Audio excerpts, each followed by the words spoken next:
Breakfast இன்றைக்கி சுட சுட இட்லி, அது கூட திடீர் சாம்பார், பருப்பு இல்லாத திடீர் சாம்பார்.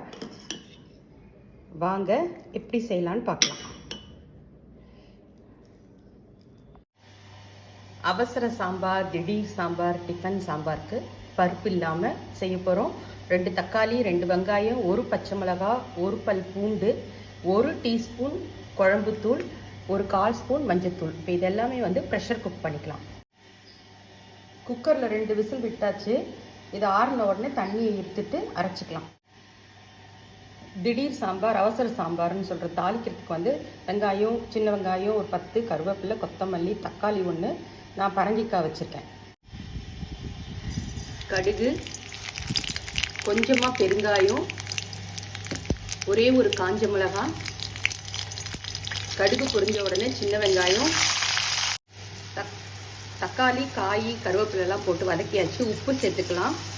அப்புறம் நம்ம ஆல்ரெடி நம்ம அரைச்சி வச்சுருந்த அந்த ஆல் பர்பஸ் மசாலா அது 1 ஸ்பூன் போட்டுட்டு ஒரு கிளறிட்டு இந்த காய்கறி இந்த தக்காளி வெங்காயம் வேக வச்சு தண்ணியை ஊற்றிக்கலாம். ஒரு கொதி வரட்டும். நல்லா கொதிக்குது. இப்போ அரைச்சி வச்சுருக்க தக்காளி வெங்காயத்தை அரைச்சி சேர்த்துக்கலாம். எல்லாம் சேர்ந்து நல்லா கொதிச்சு வச்சு கொத்தமல்லி தழை போட்டு இறக்கிட வேண்டியது தான். சுட சுட சாம்பார், திடீர் சாம்பார், அவசர சாம்பார் அவ்வளோ டேஸ்ட்டாக இருக்கும். ட்ரை பண்ணி பாருங்கள்.